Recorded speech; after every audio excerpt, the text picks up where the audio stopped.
You know what I'm saying? I Brother did go like, Shaka, oh, yeah. let me say this before I go. You are Yeah. one of the most dangerous brothers in our community. Why? Because he has been listening for a long time. And when you say something, he's going to say, wait, but you said this on this day. Here's the video. And he's going to have the He is one of documentation. the most dangerous brothers in our community. And so I'm excited that you're here. I'm excited that Soneta's audience now knows about you. He was talking to me about Shaka. I thought he was talking about Shaka almost for a second.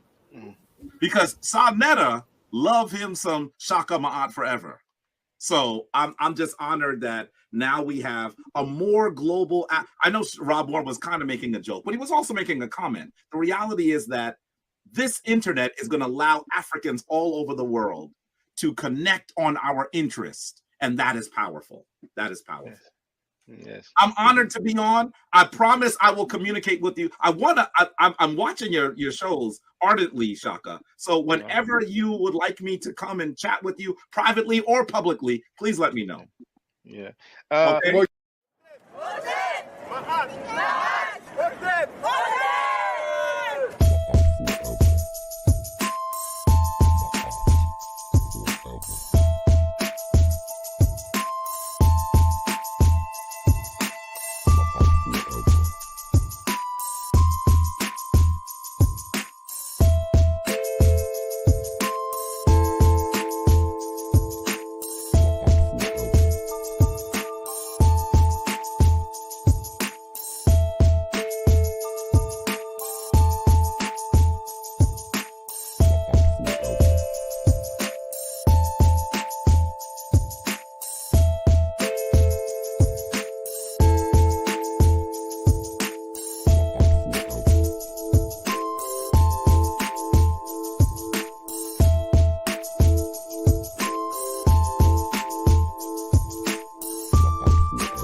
Hotep Senu Hena Senut E.T. Ren Ishaka Nukukemet. I hope you're doing well.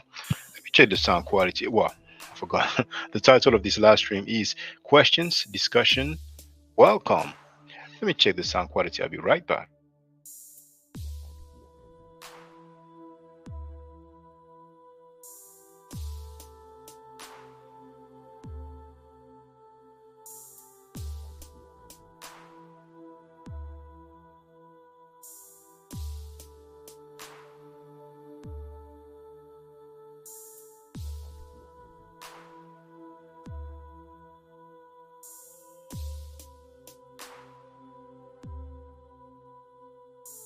Sounds good on my end.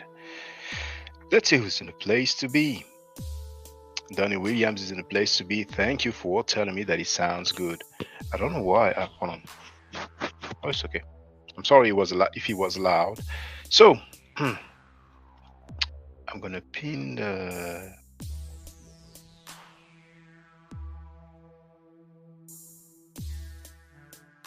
Go.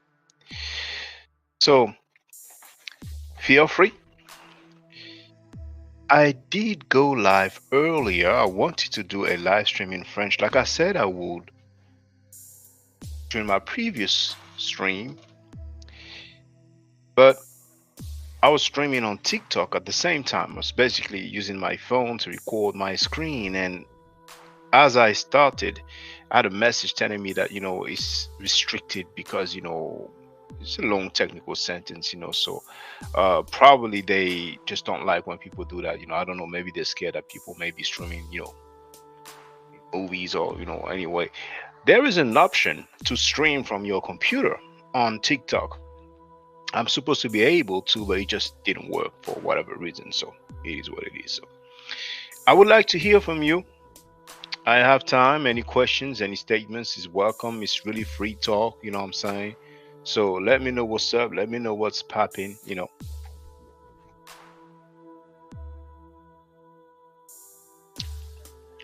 Usually I have a topic and it can make some people, not comfortable with addressing a different discussion. So I would like to hear from you. I would really like to hear from you, whether you agree or disagree. Let's talk, let's dialogue. But recently, there has been a lot. Indeed, there has been a lot. I don't know if some of you follow on TikTok, but it is popping over there. Unfortunately, there are so many videos without sources, without references, just claims upon claims upon claims. And unfortunately, a lot of people don't know that if something is shown, it is more accurate if we are told where it comes from. And when I say something, when we're dealing with history, some people show portraits, some people show artifacts. Um, Man, so there are so many claims being made. Some of you may have heard of BD Carson, for example. He's been making so many claims, but he is very popular. You know, there's a bit for everybody. He reminds me of what the Moors used to say. Not all the Moors, of course, but some of you may remember there used to be many Moors who were dealing with metaphysics. Like Theo Valentine, for example. I have not heard from him in a long time. Danny Williams with Billy and Terrence. Well, Terrence, made the news indeed. He made the news. Uh, the astrophysicist Neil deGrasse Tyson um, responded to a statement that Terrence Howard made. Let me check that. That's Terrence Howard. Yes, indeed. But let me know what's popping, what you have seen, what you have heard lately. It's free talk, questions, discussion. So um, feel free, definitely feel free. If you want me to flow about something or address something, then feel free, make your suggestions. If there's something that I have said or something that I have shared and you disagree with it, then feel free. If you agree with it, then feel free as well. You know what I'm saying? It's just a free talk. Just a free talk. So any questions, any discussions are welcome. I would like to hear from you all. I'm on holiday, so it's all good. Tomorrow morning, I don't have to wake up early, and it's been quite warm today. It is still warm actually right now. So let me know what's up. Let me know what's popping. I have about 20 books or so on my desk. That's my desk alone.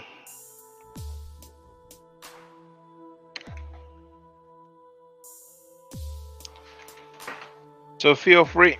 Feel free. I would like to hear from you.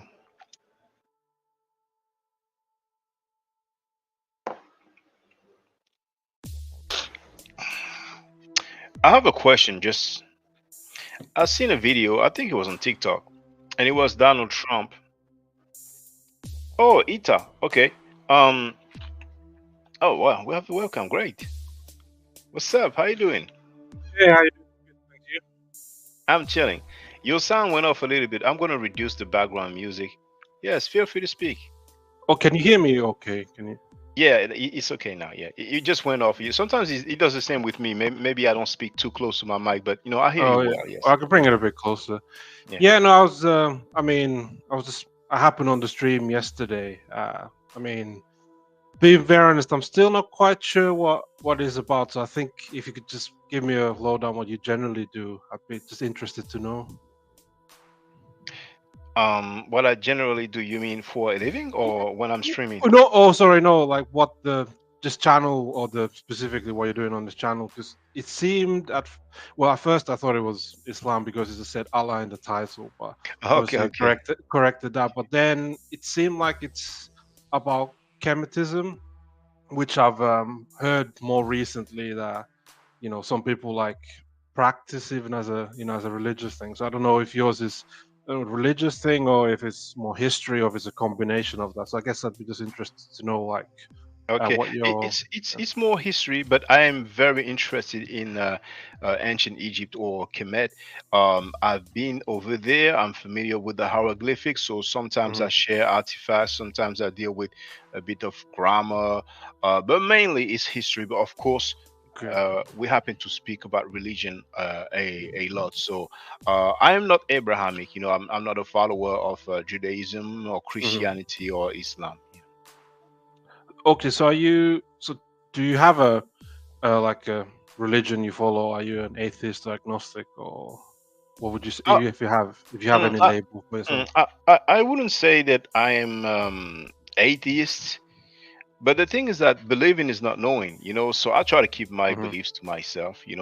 Okay. But I try to follow Ma'at, but Ma'at is not a religion per se, but Okay. it's a word that can be translated as truth or justice. So Ma'at is the main thing that used to be sought by the ancient Egyptians. Basically, sometimes it's translated as order, and the opposite is Isfet, which is sometimes translated as disorder or chaos. You see, so Okay. I could say I have belief, but once again, believing is not knowing. I cannot prove, I cannot demonstrate my beliefs, so I keep them to myself. How about yourself? Oh well, I'm more in the atheist agnostic camp, so yeah, I don't really have any religious belief. Uh, Never really had. So yeah, well, I guess we might not have any disagreement in that part because I mean, I find ancient Egypt fascinating, but I've not done a lot of. I mean, it's kind of reading you do when you're a kid, you know that, but I've not done like a deep dive into academic literature. So at some point when I get the chance.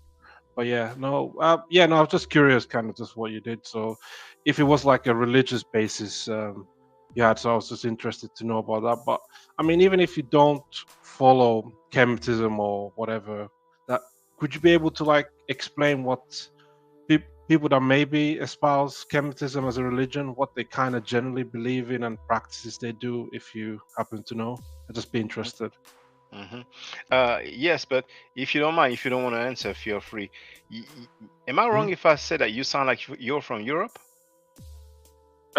Yeah, no, I'm living in Europe. Yeah, Okay, and may I ask the country? But if you don't want to say, you don't have to. It's only to be UK. UK. Okay, okay, all right. Well, I wouldn't not say UK because you don't sound to me like you have a British accent, but I'll stop there. I'll stop there. Yeah. So, um, there is an ancient Egyptian religion, but the empire of ancient Egypt lasted for um, a good 3,000 years. Yeah. So there's been quite a fair bit of changes depending on locations. There was a main deity. So a lot of people know about Amen Ra, but initially Hmm. we had the god Amen and we had the god Ra. And at one point they combined the two, hence the term Amen Ra. So Right. there is a different cosmology or cosmogony, or let's say creation story, you see. So some people will talk about what comes from Heliopolis. Some people may talk about Hmm. what comes from other places. So there are many gods, many deities, Yeah. many, many, many. So it's not very similar to the most known belief systems, which are, of course, the Abrahamic ones. Well, the most known, I mean, there are so many Hindus and Buddhists, Hmm. but Yeah. usually we hear more about, what comes from the Abrahamic belief system because Yeah. they have a corpus, they have a book that they consider holy. So, of course, we'll have, the Old Testament for the Hebrews/Jews, Hmm. and then we have the Bible for the Christian, and of course for the Muslims we have the Quran. But when it comes to ancient Egypt, there's plenty of writings, but we don't have a compilation that's like Yeah. there, like in one book. There's a lot of writings over many different periods of time. So um a lot of the texts have been translated. Hmm. Uh, there are some aspects that is a bit difficult to understand. For example, what people call the Book of the Dead, which is Yeah, a yeah. misnomer, really, because it means something like, coming out into the day or into the light, Beret Emheru. So some Hmm. people call it the Book of Coming Forth by Day. But the misnomer Book of the Dead, the most famous one is the Papyrus of Ani, which is in the British Museum, London, Hmm. England. Um, and like I said in my video came out in my ad, I don't know if you had a chance to see it. It's a compilation of spells. It's not easy to understand, and that's why I recommend that people get the Maxims of Ptahhotep, because Okay. I wouldn't say it's religious per se. It's really advices, from an elder to somebody that's younger, how to behave, towards Hmm. people, how a man should behave towards, women. That's what I tend to recommend the most, because the Papyrus of Ani, uh, a lot of spells, and a lot of time it will be difficult to understand. And in a sense, in the Quran, there's a fair bit of verses that people don't really understand, and there's a lot Hmm. of writings trying to explain what it meant. So don't want to be too long-winded. No, that's fair. Actually, just on the Islam point, I'm just thinking, have you, while you've been, studying this, and I'm not sure how much you've obviously studied Islam concurrently, but in there's some hadiths, for instance, where I can't remember the exact story, but basically they not venerate cats, but they give very high regard towards cats. And even like if you go to a place like Turkey, you've got a lot of the stray cats going around Istanbul and everywhere. And obviously, there's cats had quite a big uh, big place in, I think, in the Egyptian mythology and religion. I can't remember what the name of the goddess was, but wasn't there one goddess that was like Bastet, probably. yeah, about yeah. So I don't know if is there any links you might have found at all of that Egyptian, veneration for cats in some way to maybe having spilled over to, Arabia or Middle East in general at some well, point. well, it's the first time that I hear about cats mentioned in hadith, so I'm really not familiar with that. Yeah, there's a I can't I think it is a hadith where there was the Prophet Muhammad. So what happened is that I'm just paraphrasing the hadith, but it was that there was a cat, I think, sleeping on his robe or something, a part of his robe, and instead of it, rather than disturb the cat, so wake it up, he cut that part of the robe off and let it continue sleeping, just to, as I don't know, veneration respect for the cat in that sense. I think it's a hadith. I'm not sure if it's an authentic hadith, but I've or something or just a tale. But I mean, you might want to just double check that. But I've definitely heard someone, couple of different people or different sources mention that Yeah, it's before. the first time I hear about that one, and yeah, maybe it's not a what they call a sahih hadith, Yeah, but might not. I'm really not familiar. It's the first time I hear that. Now here, if I have a quick look, what does it say? Uh, Parts of dog and cats.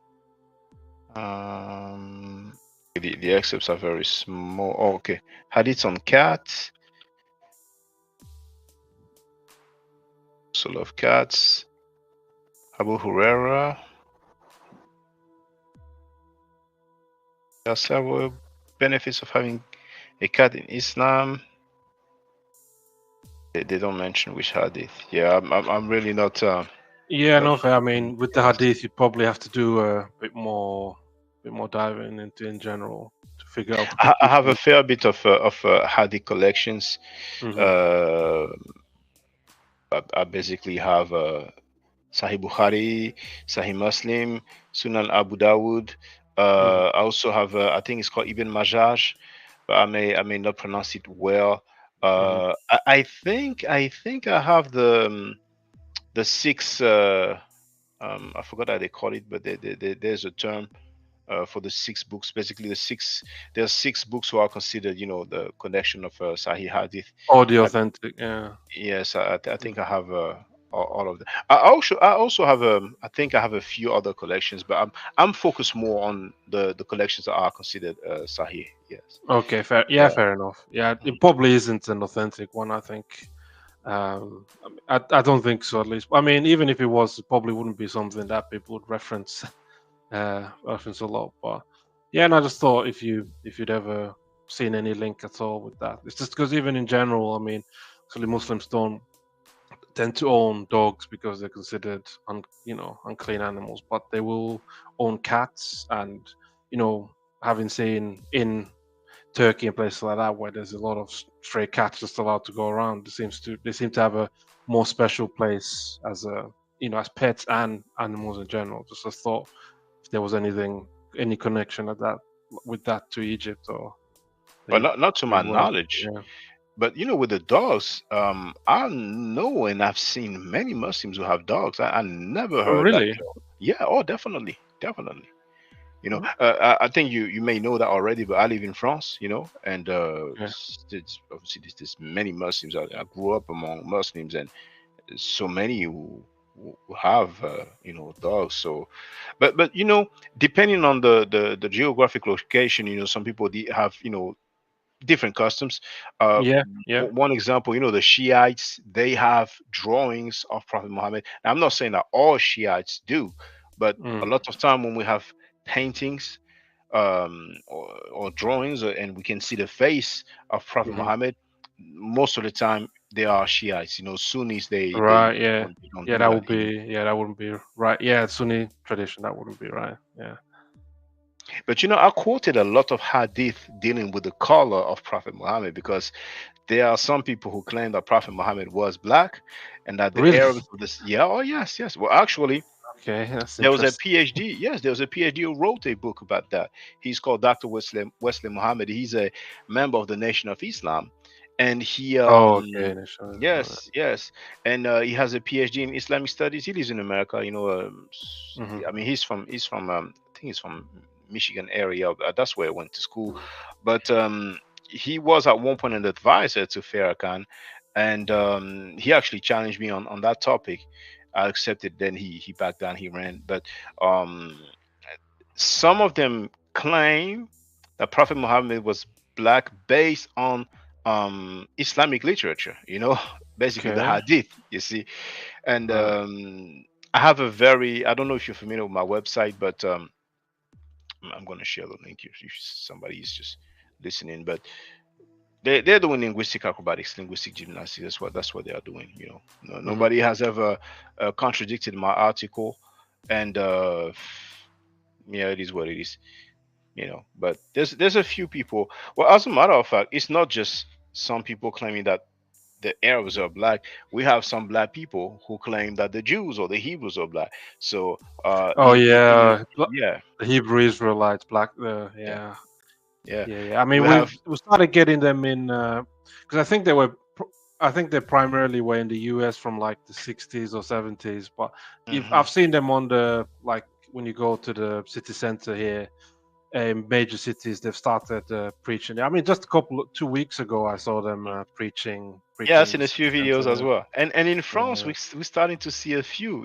So Oh, really? Oh, oh yes, and actually now with YouTube being big and all the social media, the even if it's not long videos, short mm, clips, it really helps for people to promote their groups, not just things that they are mm, selling, not just business, but religious groups. They do that a lot. But one thing with the Hebrew Israelites, usually they will say stuff, and they mhm. like they will have the mic. They don't really dialogue, they just No, they don't know over because talk. Yeah, I tried and they were just quoting scripture with on the mic and just drowning me out. So it's not really a conversation at that point. yeah, yeah, Yeah. and it's mainly beliefs. But it's funny to me when they claim that the Jews or the Hebrews were black, because we have artifacts of people from the area of Yeah. Syria, Palestine, and usually I talk about the standard of Ur. I don't know if you ever seen it. It's actually it's in the British Museum. Um, and you ever heard of the standard of Ur? No, I don't. No, I'm not familiar with that. No.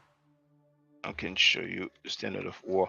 Now it's on the website of the British Museum, but I filmed it. I went there and I filmed it as well, so I have it on my channel. So that's basically the area that people call Chaldea, where Abraham is Okay, supposed yeah. to come from, and this is actually 2500 BC. See is it showing? Yeah. Yes, it is. So the date is here, 2500 BC, and this is how they look like. Yeah. But that's just one example. Hmm. So way before, because Abraham, if he existed, is 2000 BC. So this is like 500 years before. So before Moses, 2000 years, well, not 2000 years, but if Moses existed, that would have been like 1500 BC. So 1,000 years, a Hmm. millennia before Moses. Here are, how those people, were looking like. But yeah, and this is probably the ruler or the king, because he's sitting on Hmm. a throne and the way he's dressed, what I'm saying? I mean, they have commentary here. But I have a fair bit of artifacts of what we call, Semites, Semitic Yeah. people. There are plenty, in different museums worldwide. Because I mean, in many different countries. I've been to the Louvre Museum many times. I've been to the British Mm. Museum. I've been to Ashmolean Museum in Oxford. Okay. I also been to the Petrie Museum. I struggled to find it, but not too far from the British Museum. And Mhm. I've been to Spain, Portugal, the Netherlands, Denmark, Italy, Turin, Rome, of course, even the Vatican Museum. I have plenty of Mhm. ancient artifacts on tape. Yeah, I mean, just the archaeology and the historical text we have. I mean, this just disproves anything Hebrew Israelites would say. I mean, because I also find it a bit odd that, from what I see, they identify themselves by those 12 tribes of Israel, but they seem to be mainly the specific black diaspora, so whether the ones that would end up in Haiti. So because I remember one of them was saying to me like, oh, that yeah, some, because my heritage is from Nigeria, so they said that some Nigerians are, but it's specifically the Igbo people. I think everybody else is not considered Hebrew Israelite. So, and salvation is only for the Jews or the Israelites. So it's just a very strange modeled up narrative from what I can understand. So it's Yeah. strange that they've come up with that. Because I mean, I don't obviously know that much about Kemetism and how it might relate to like various black movements or otherwise ideologies, but it would make much more sense to gravitate towards that than trying to claim your your Jews. Or because I mean, we've got Nubian presence in Egypt for most of Egypt's existence, so that would make much more sense to try and push narrative that way. But this is my thoughts on that. Yes, well, I feel the same way. Some people call it the 12 tribe chart. It's Yeah. very recent. It's not in the Bible. It's not in the exegesis of Judaism. If I don't think that stuff exists further than the 70s, but probably it's from the 80s. Hmm. So my parents are from Haiti, and I think they Okay. said that Haitians is a tribe of Yeah, Levi, one of the. and and then they said Well, that the Negroes is a congratulations, you're tribe. a Hebrew Israelite. Yeah. But what's funny is that now they are not all the same, but many in America, there's good and bad Hmm. everywhere. The people who have been supporting me the most are African Americans or Black Hmm. Americans. But unfortunately, you have some Hebrew Israelites in America and elsewhere also who don't like Africans. And for example, I have Oh that yeah, clip. yeah. Yeah, I have that clip right here. As a people, I hate Africans because of what they did to my people. He said he Uh, hates Africans. And there's another guy I spoke to. Um, he has apostle as a title. He's quite mature, and he doesn't like Africans either. But a lot, mhm. a lot of them they use the term Hamites. It sounds better Hemite. to, yeah, Hamites or Oh, Hamites. Hamites. Yeah, Oh, yeah, from yeah, Genesis, is it? yeah, exactly. Yeah, So yeah, yeah. it sounds better for them to talk bad about Hamites. It's not as bad as saying Africans. They say Hamites. So But that's where, but they're from the same stock. So if you're using the same that argument that I guess, was used to justify slavery, that black people are descendants of descent from. Is it Ham himself, or was it? I think, yeah, sons of Ham, aren't they? So if you're coming from the same stock, that's still a problematic thing too, because then that would justify all sorts I, of things. I don't think they consider that this descent from Ham. I think they consider that they descend from Shem. you Shem, know, oh, is it Shem? yeah, Or they think uh, themselves they're descended from Shem. yes, yes, Okay, interesting. and so it's just really really really sad. Some of them have said some very very hard stuff against Mhm. Africans, and it's just a shame. And amazingly, you have some Hebrew Israelite groups in America. They consider uh, um, um, how do you call it, Latinos as black Oh yeah, people, as their own. they do. You know, Yeah, they do. so they dislike Africans, who look like them, Yeah. but Latinos who, for the most part or for a Mhm. big part of them, descend directly from Europeans. Some have Yeah. mixed a little, but we know where they come from. You know what I'm saying? Yeah. This, they are of European descent. So yeah, it's just sad. But I just wanted to show you something real Sure. quickly, because you mentioned ancient Egypt, and you said Nubian presence, and Mhm. maybe you've seen. How long have you known my channel for? Oh, I think I only discovered it. Was it yesterday? I sent you in Oh, the chat, okay, so probably okay, yesterday I only okay. discovered I it. understand. I understand. I mean, I only So, discovered it. Actually, I think I might have discovered it by accident, because I don't know. There's this guy called Here Lord Send Me.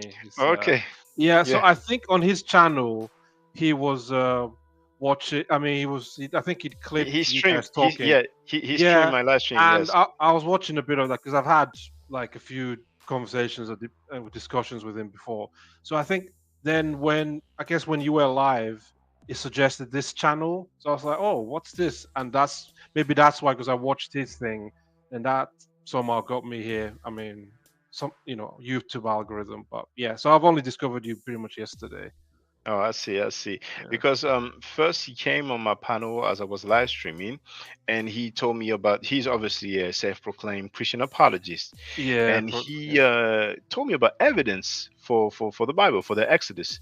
Yes. So I said, okay, what's that? And he said, oh, if, like, because I talked about the Exodus. I said, there's no record Hmm. historically for the Yes. Exodus. There's There's no no. record that Yeah. mentions Jesus during his lifetime. There's no, I'm sorry, records that mentions Moses during his lifetime. So, Yeah. let Right. alone the Exodus. So, say, oh, 5,000 chariots. I said, well, I never heard 5,000 chariots in the Bible. He said, and I say, okay, where is it in the Bible? He said, oh, I know the Bible by heart. You know what I'm saying? But I don't really know he says, and I'm Hmm. paraphrasing, but he said, oh, there's Hmm. that video. There's evidence. So I said, okay, you don't you have an article? Yeah. No, no, there's a video. So we go to a video, and there's one wheel.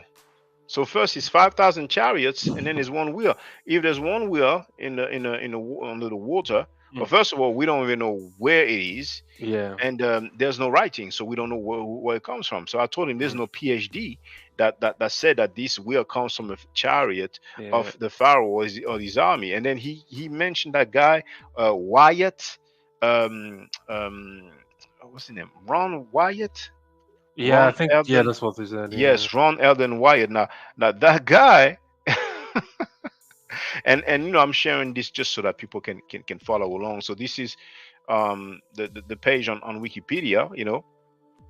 Now I'm not this sure. dude, he was a nurse anesthetist and an amateur archaeologist who claimed to have made almost Yeah. 100 biblical archaeology discoveries, and one of his more notable claims is the supposed landing place of Noah's Ark. Now, his claims have been described as fraudulent in a category of trash, which one finds in tabloids such as the National Enquirer, and has been criticized by scientists, historians, and biblical scholars. So even biblical scholars, don't roll with Hmm. his claims.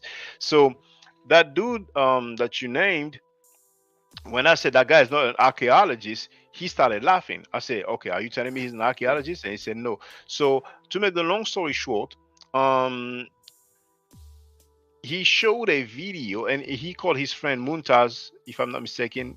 He used to live in Saudi Arabia, but now he has, change location, Mhm. and they shared a video and they said it's the Ark of Covenant.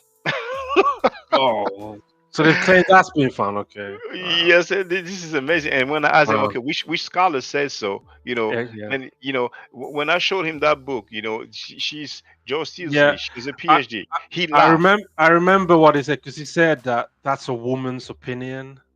That's. Yeah, he I said that's remember him woman's saying opinion, this and I because said when that's a I had. PhD. Yeah, because it was the same thing when I had was conversation about him because I was asking because he's one of the sola scriptura. King James Bible is the perfect Bible, so I was kind of trying to ask him to kind of evidence, and then talking about how, for instance, like King James Bible, that if he was aware that scholarship shows that it was based on like late Byzantine manuscripts, and we've got much earlier manuscripts for that, and some of the Bible versions we've got now are based on those earlier manuscripts, and he just did it to just push that aside. So I mean that's it, but that's what I tend to sometimes find with the more evangelical Pentecostal kind of Protestants, that they any scholarship that goes against it gets sidelined, and anything that might support them, which is probably Christian scholars or apologists, then that then tends to be pushed to the forefront for you to address. Yeah, And mostly it's not scholarship, it's just claims. exactly. Yeah. So the Exodus, we have no record of that at all. Ancient Egypt had a lot of writings and a lot of neighbors that used to Hmm. correspond with them, and if Pharaoh and his army died, most likely not only in Egypt they would have wrote about it, but Hmm. also the neighbors would have wrote about it. So, and they don't even know which ruler it was, they don't even know which Pharaoh it was, we don't even have his Hmm. name. Pharaoh is a title, it's like saying king. Yeah. So Yeah. we have no record of so many people, so many, I don't know, hundreds of thousands of people, or if not millions of people living Hmm. ancient Egypt. And the reason why I mentioned Joyce Tearsley is because I have already read her quote that says that during the Hmm. Middle Kingdom there was between 3 to 4 million people in ancient Egypt. Because that guy you named, I don't want to say his name because to me it's like giving him Yeah. Yeah. advertisement, Fair. and that's because he was disrespectful towards me. He called me Shakira. That's why I put Oh, him did off my he? panel. Yes. And then he Oh. came back. I said, will you apologize? Like, well, what did I do? I looked for the Oh. video. And then when he played, he said, oh, yeah, I apologize. And then we spoke. And then he called me Shakira again. I put him Huh. off. And then I asked him, well, you That's going to, so I'm done with him. He's just disrespectful like that. But yeah, yeah. what I That's wanted to, yes, if you don't mind, I just wanted to show you yeah. a, a lot of people haven't seen. Now, the references are at the bottom, but this is from the Louvre Museum. This is Amenhotep III. This is actually Tutankhamun's. I'm sorry. Yeah, Tutankhamun's grandfather. This is Hmm. Akhenaten's father. You see, a lot of people don't see this kind of artifacts, because usually on documentaries, on book covers, article pictures, they show people from the late period, the time when the Hmm. Greco-Romans ruled. You see, so this is not a Nubian. This is an ancient Egyptian. Those also are ancient Egyptians. It's from the tomb of Mesheti. So we have the reference here. Oh no, I don't have the pointer here. Okay, so the reference is here, and those are ancient Egyptians also from the tomb of Tutankhamun. You Hmm. see, you know. So, and it's amazing because they like to. Some people like to say, oh, they were not black, they were red, they were reddish. But here we can look at their skin tone and compare with the white cloth or clothing. And we don't need to say more. And this is from Turin. So this is actually from the British Museum. This is from the tomb of Nebamun. You know, Hmm. so to me, they are black people. Now if people want to say they are red, they are reddish, whatever.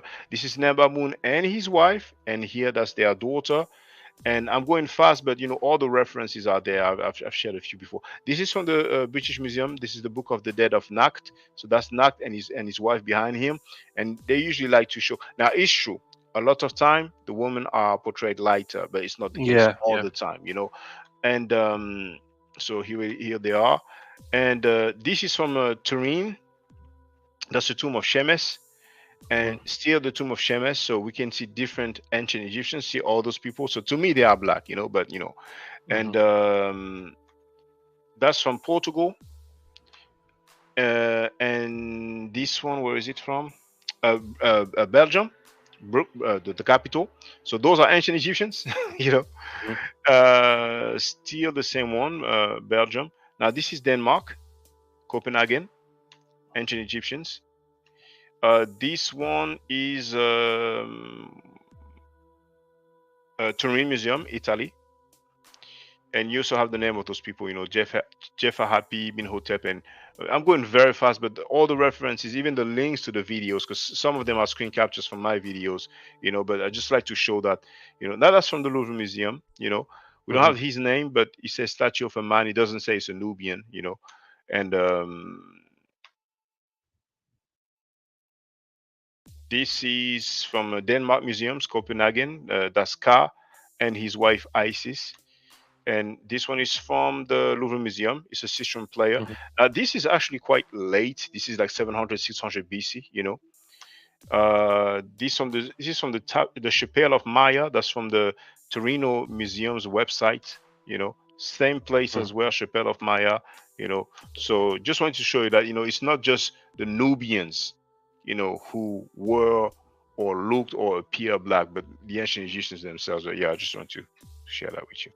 And I'm aware, the consensus of Egyptology, they don't say that the ancient Egyptians were black. They like to say, oh, they were mixed, they were Mediterranean and all that, but and that's like the artifacts.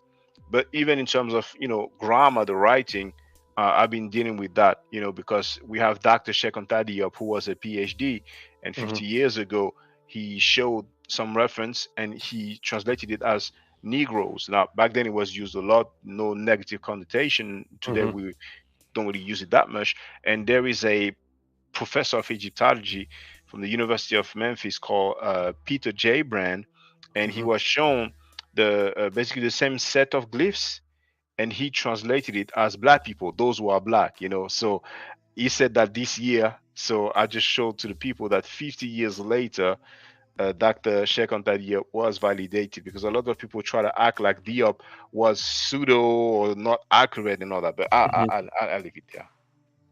What's the scholarly consensus amongst Egyptologists about the race? Is it like you said that they were mixed, so you might have darker people and lighter? They would say they were mixed, mixed Mediterranean and some, But there is a Tyson Stewart. Dr. Tyson Stewart. Now, that's not his full name. He has like, hold on, Dr. Tyson Stewart. I made a video, and hold on, if I put Egypt, he basically said that the ancient Egyptians are what we would call black today. Tyson Stewart, Tyson Smith, there's a few, but the majority of Egyptologists, they're definitely, if you ask them what's the race of the ancient Egyptians or the color of the ancient Egyptians, they would say, oh, they were mixed, and if you ask them, okay, were they black? They would say, no, but we had some black people, the Nubians, Tuhaka and his family, and I disagree, and I show the artifacts. See, all those museums, I'm not the one who placed those artifacts in those museums, you see. So, and indeed, in 1974, there was a Cairo symposium or conference, maybe you've heard about it, in Cairo. So we had Dr. Shekonta Diop and Dr. Theophilo Benga versus, the specialists, scholars, PhDs, and they did well.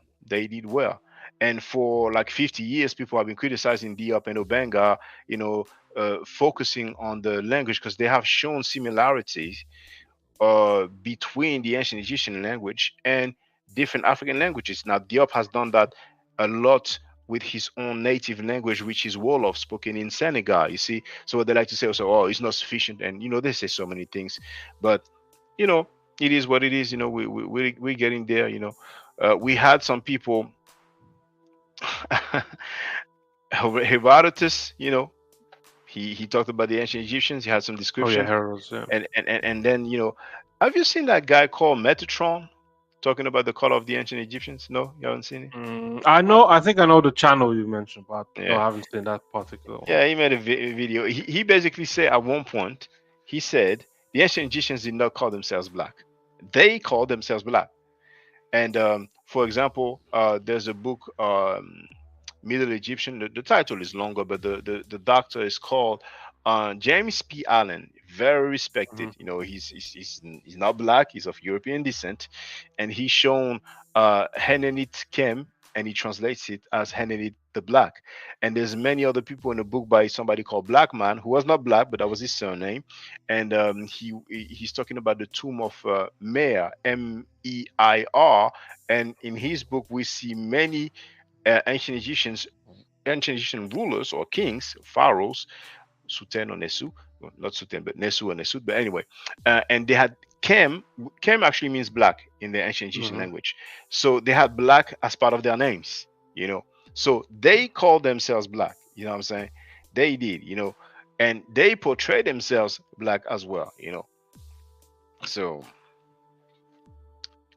Yeah, no, I think that's right. I mean, I'll obviously have to look into that more. But I mean, one thing I do think, um, I mean, I understand Egypt obviously is in Africa, northeastern part, but so it would, I mean, it wouldn't be implausible that there it might be a black majority region back in the ancient times. But I do think, like for instance, we've got Southern Indians who are very dark skinned, for instance. yeah, Now, I the don't know what. Dravidians, Mhm.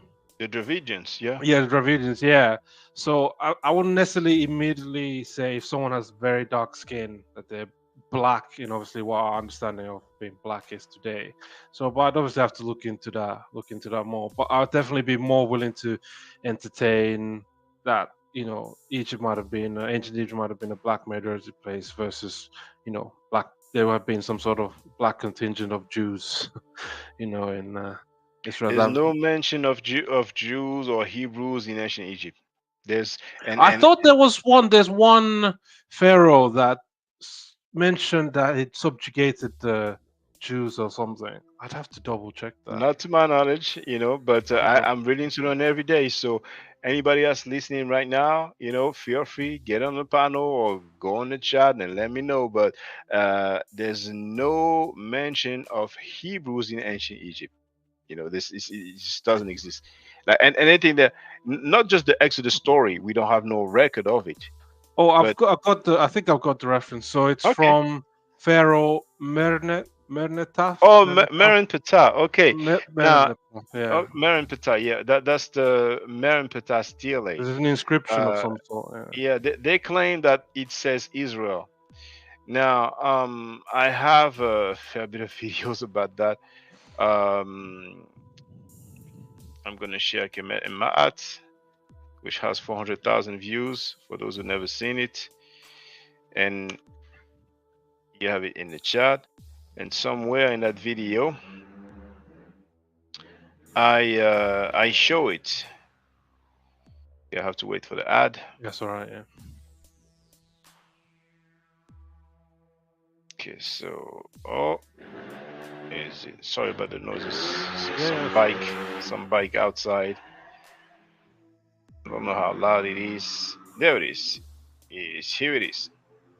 The Meron Ptah stele. So they claim, well, it's not a mention of Hebrews or Jews, but they claim it's the oldest / first mention of Israel ever. That's what they are saying. Now,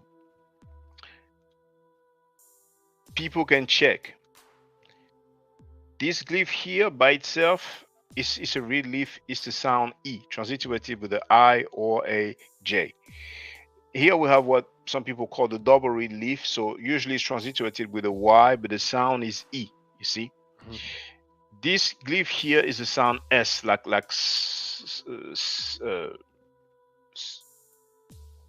sick, you know? These two right here, these two oblique lines is the sound E. This is the mouth, is the sound R. And here we have once again the reed leaf, which is the sound E. This vulture here is the sound A.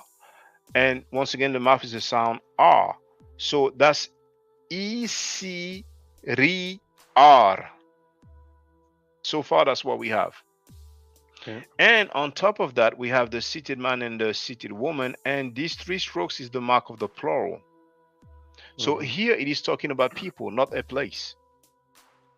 You know, so I forgot the name of the scholar who first proposed that it's Israel, but It's definitely now. To my surprise, I think I read, and there's probably a lot more, but I think I read, and I don't remember which ones they are.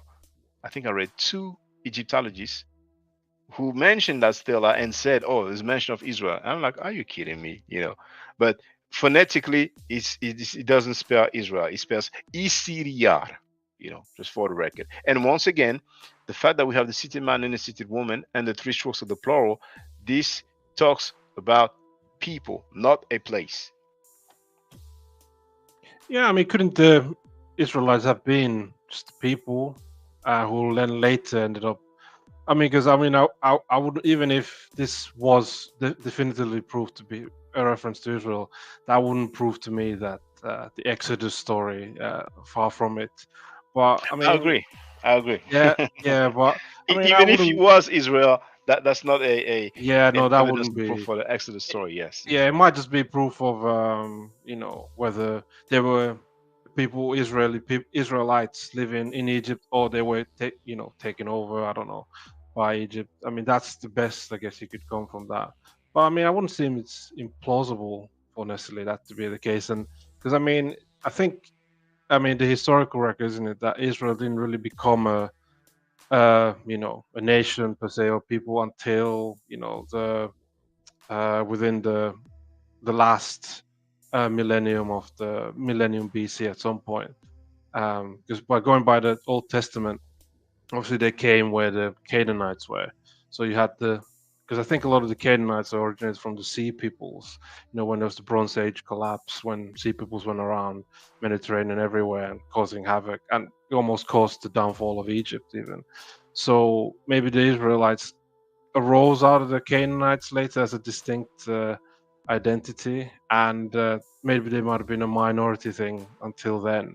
And because even when you look at the Old Testament, there's seemingly, their God Yahweh is seeming to do battle with the Canaanites' own God. So it seems to be culture. They've produced this narrative to show that their God is, um, will triumph in the end over the Canaanite god. So it's kind of they've generated the story then later when they became the nation is. So um, yeah, so I don't know what you think about all of that.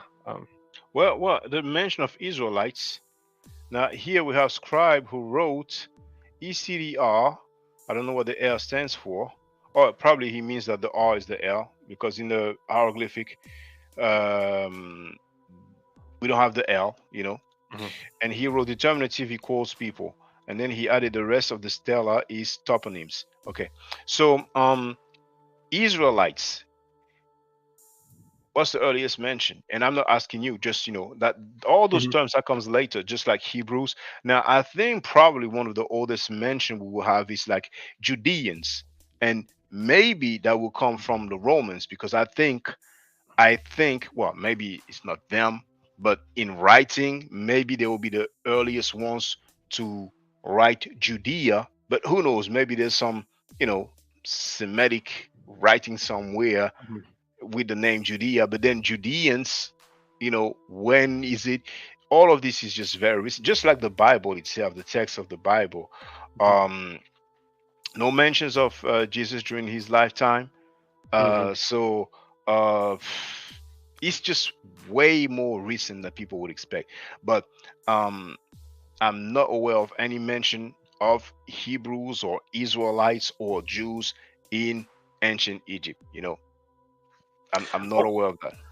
have you heard that thing? I'm not sure. There's something about that someone was positing that it's the word, is it Hapiru or something? But like some Middle Yes, I heard Eastern. that. Oh, I heard yeah. that. Can you explain a bit more about that? I mean, I've only heard that they might have been the origin for Hebrews later, but Yes, could you yes, maybe yes. expand on that a bit, please?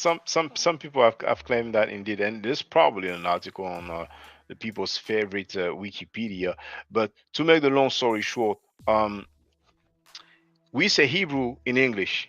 Hmm. I don't speak the Hebrew language fluently, but somebody may confirm or verify. But in Hebrew language, it's actually Ivri. You see, Okay. so how do we go from Ivri to Hapiru? You see, Hapiru. Actually, I have a video from the British Museum.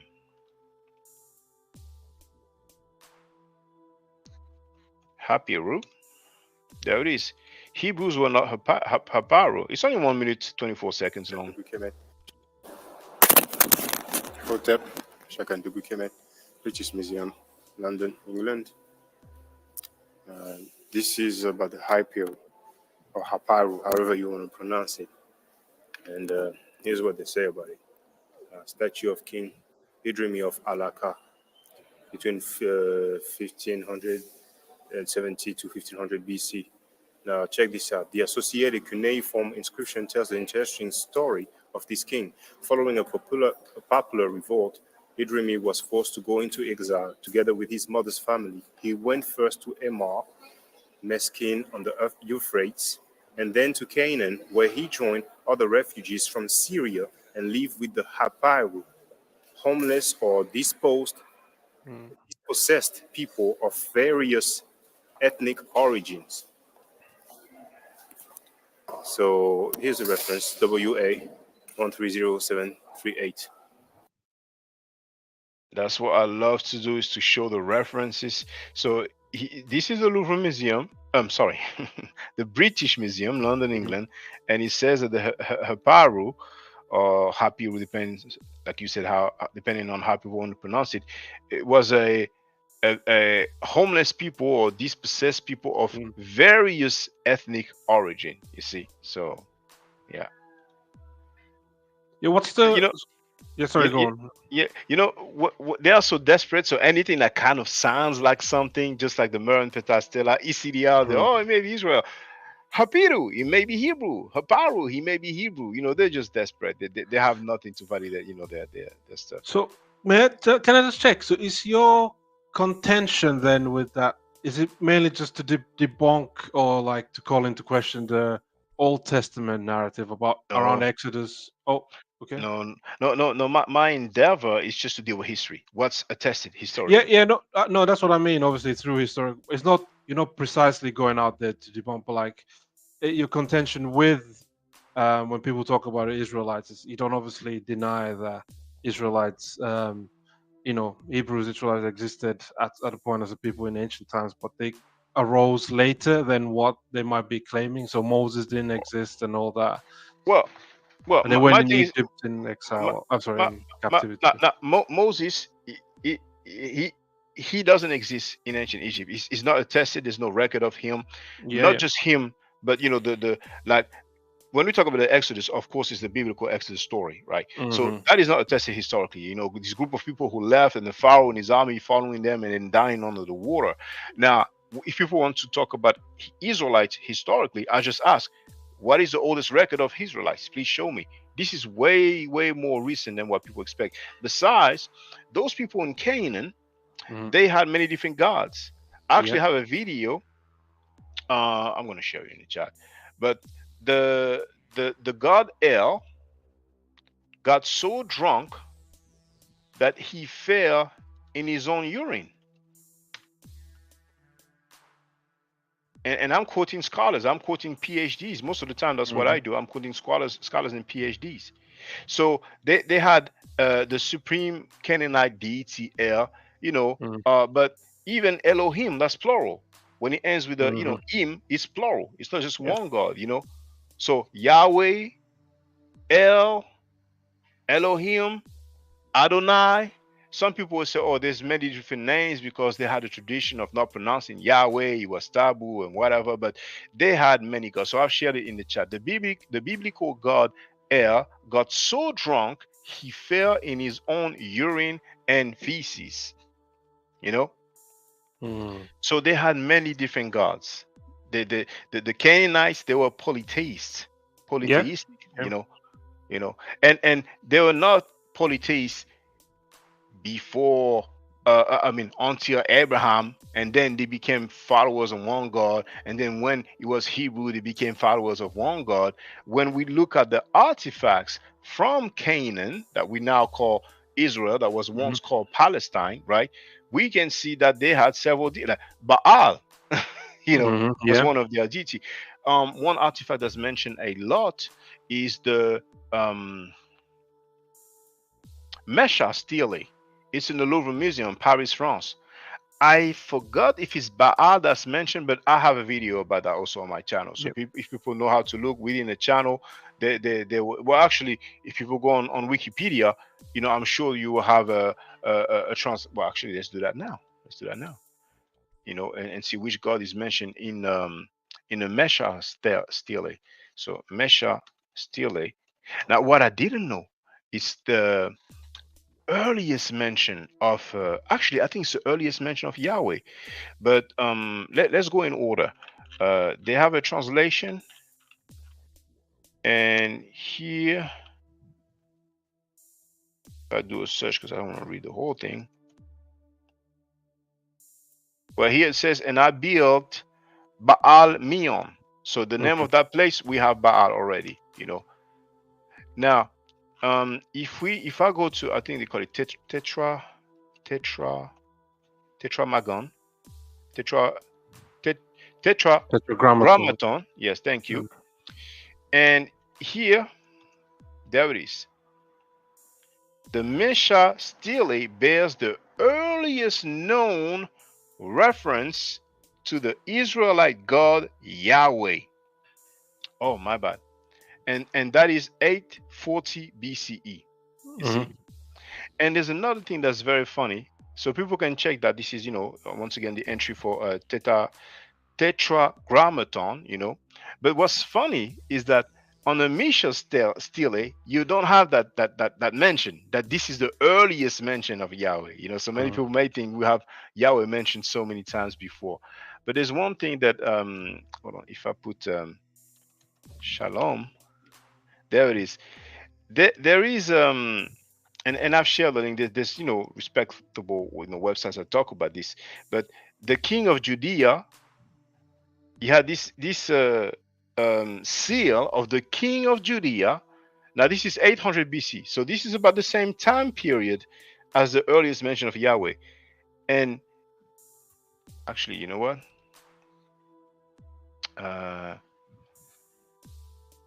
King of Judea, Ankh symbol, just so I can share a link in the chat. Haaretz, there it is. So nobody's gonna say, "Oh, you are anti-Semitic." I've shared the link in the chat. Okay, there it is. You have the link here, Haaretz. Okay, and this is what it says. But there's other, websites to talk about this. So it says, Ezekiel seals proves ancient Jerusalem was a major Judahite capital. But anyway, that's the seal of Ahaz, king of Judah. Now we see the winged sun. This is a very common ancient Egyptian symbol. And Ankhs. Now I'm sure you're familiar with the Ankh, right? The Ankh symbol. Yeah. Now we have one here. There's actually another one here. The other one is not in full, but there is if I go here, images. Oh, but I show it on my video where I forgot the term, but they do like a print, like. But anyway, on the king of Judea's seal, and this website is Biblical Archaeology Society. So I'm going to share it, but they show the same thing. And on the seal of the king of Judea, we had the ancient Egyptian symbol for life. So I'm like, that's just weird that 800 BC,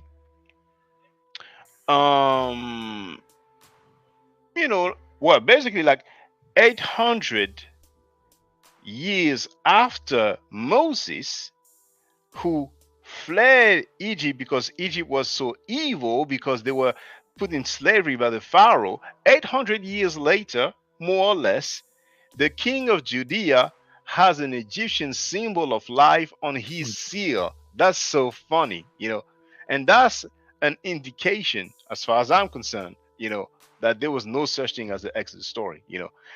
To make an analogy, it's like you have Haaretz or some Jewish organization and they have a swastika, you know, or any Mm. symbol that comes from the Nazis. But anyway, I don't want to be too long. Yeah, no, that's it. I mean, I would probably generally agree with you that that I guess so. Is your point that obviously the Israelites, as they emerged as distinct people, so they were polytheists, but then at some point they became monotheists, henotheists in some point 8, 7, 600, 500 BC. So later, then people at least that believe in the biblical account would try and enforce as the case. Is that kind of your take on it? I would like to know the mention. You know, there's probably a writing somewhere that says that they don't have any other deities. You know, and then we'll see the date. You know, But there's wouldn't not that much. be wouldn't the Old Testament be proof that at some point they happened? I mean, what happened much later than Well, what they claim, but it definitely happened because even when you had the Diadochi, so when Ptolemy took, sorry, not Ptolemy, no, I think Israel fell under Ptolemy. So when Ptolemy took over Egypt, the Ptolemaic dynasty. Oh no, actually, I think it was the Antigonids that ruled over Israel. So I mean, there was clearly the Jews were monotheists then, because there was, for instance, what's his name? The Epiphanes. What was his name again? The ruler. But he angered all of the Jews because he pretty much tried to turn the holiest of holy into a pagan temple, isn't it? And otherwise, so we at least know at some point in, even if it's later, then realize that the Jews were, worship just the one God, because otherwise, why would they have been so infuriated by what the Greek ruler did to their temple? I would just like to know the mention. You see, if even if it's the Bible or the Old Testament, because in Canaan, when they had several deities, it is possible that those who worshipped Baal worshipped him only. So it's possible that there's some Canaanites or inhabitants of the area we call Canaan, some people will call Syria, Syro-Palestine, because Syria is kind of, left a bit behind. People have a focus on Palestine, because that's Israel, but then some people may argue, well, the followers or worshippers of Baal, they were monotheistic, but then their God, their main God, it was Baal. Now, if you argue, okay, the God of the Canaanites is Baal, I don't think they will like it, They'll be like, no, it's Yahweh, it's El, But regardless of that, if they want to claim, okay, the Bible or the Old Testament is a proof or an evidence that they were monotheistic, I'm like, okay, fine. The oldest writing, how old is it? You see? So then we can say, okay, from that time period, we can say that they were monotheistic. What's But the even earliest Hebrew manuscript of the Old Testament we have? I I don't don't know. know.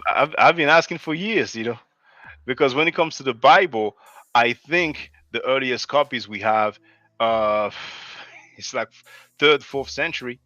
But some people will say, okay, that's the Bible. The Old Testament is older. I'm like, okay, some people talk about, the Dead Sea Scrolls and all that.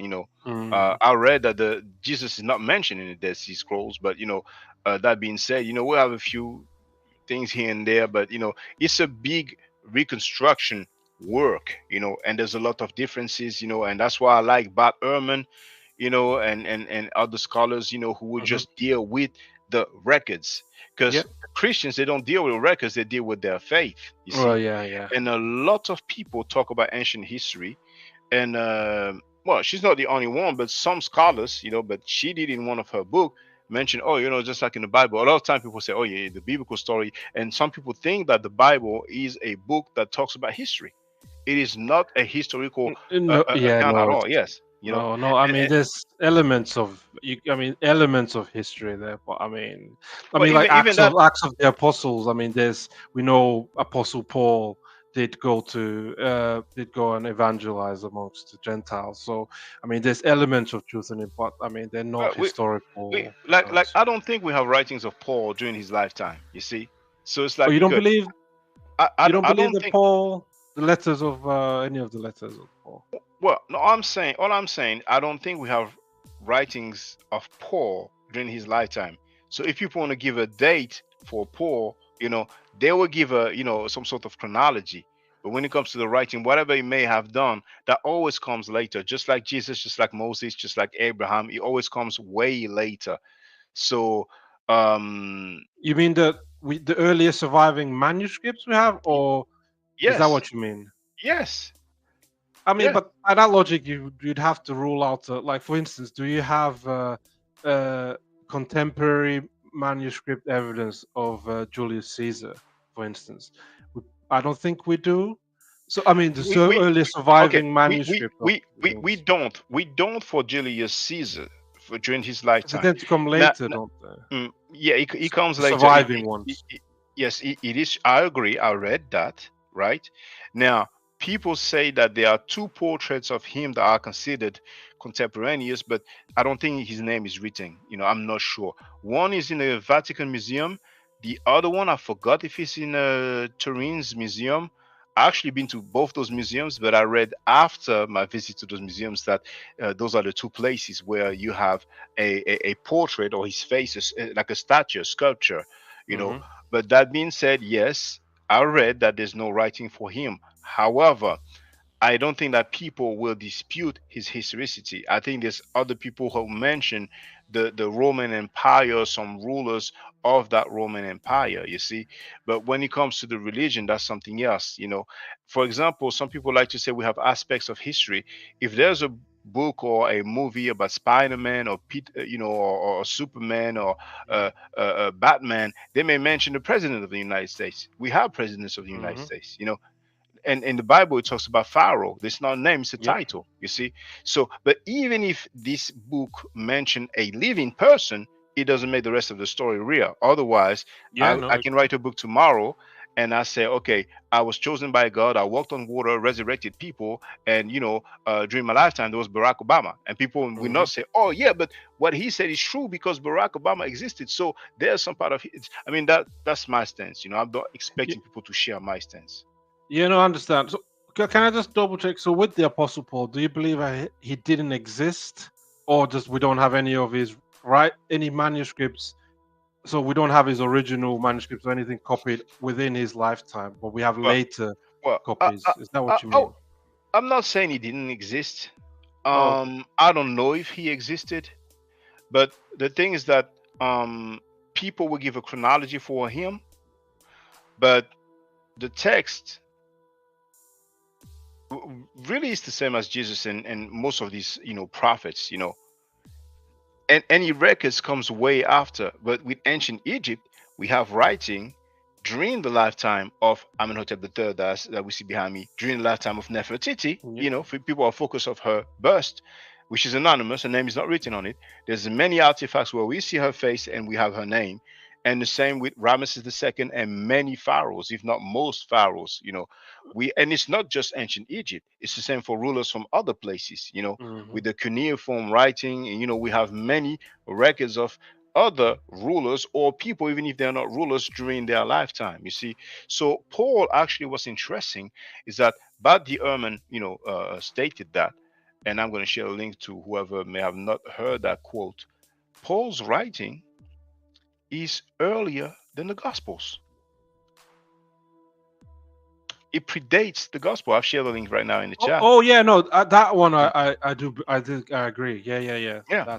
That I've heard as well. Yeah. That's interesting, and that's what some people, not many, but some people argue that Paul is actually the founder, quote unquote, of Christianity. Well, yeah, a lot of people. I mean, that's not. I think that's a fair statement. I mean, I think a lot of people would say that.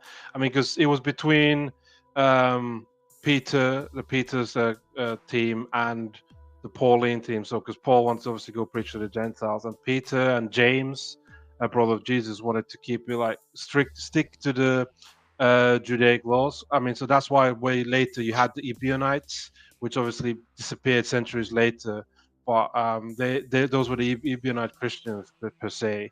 But then you obviously had Paul that went into Asia Minor and otherwise. So that's how spread Christianity amongst the Gentiles. So that's how. So you would probably say that Paul is the foundation for Christianity. Although it's interesting that the Roman Catholics venerate Peter because he's obviously is the throne of Saint Peter, isn't it?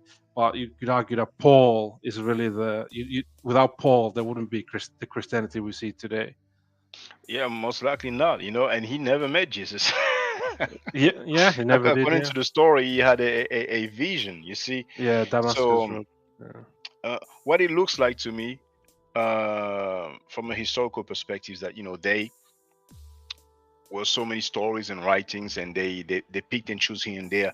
Hence why lots of people talk about the Council of Nicaea, Yeah, 325 AD. But a lot of Christians slash Catholics say, oh no, people, they extrapolate and they exaggerate about the Council of Nicaea. It's not when they chose what will be in the Bible. They just decided, to have a canon, and I'm paraphrasing, but to have a canon, to agree on the canon and all that. But I mean, then again, we deal with the records, like those people that we're talking about, Peter and all these people, we don't have any writings during their lifetime. So what's interesting is to know, okay, when can we date them?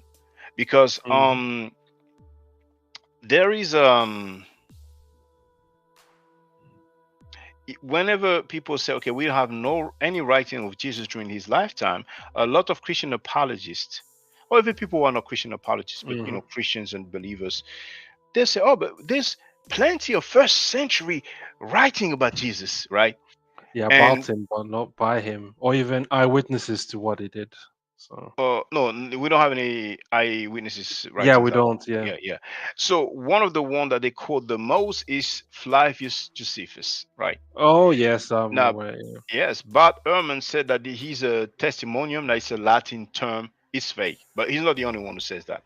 Yeah, it's the Christians, I think, have added is an interpolation by later Christians, because I think the earliest manuscript we have of that, it's centuries late, because Josephus died around 100 AD or something. Sorry, go on. No, I'm sorry. He was born, if I'm not mistaken, in 37 AD. Jesus was supposed to have died at 33 years old. So Flavius Josephus died like 4 years after the death of Jesus, right? Even if those dates are not necessarily exact or perfect, right? It's unlikely that Flavius Josephus wrote about Jesus when he was 5 years old or 10 years old. So he was probably at least a teenager, most likely an adult. So Josephus couldn't have wrote during the lifetime of Jesus. That's for sure. No, he didn't. But even this writing of Josephus that people talk about, we don't have any surviving copies, right? So any surviving copies, that comes, if I'm not mistaken, I think it comes centuries later. Yeah, many centuries later. Yeah. So it's like it's just amazing, But when people have faith, they just believe. And I shared a video. Yes, go ahead. Feel free. Oh no, sorry, go on. I was just agreeing with you. Yeah. Yeah, I've shared a video.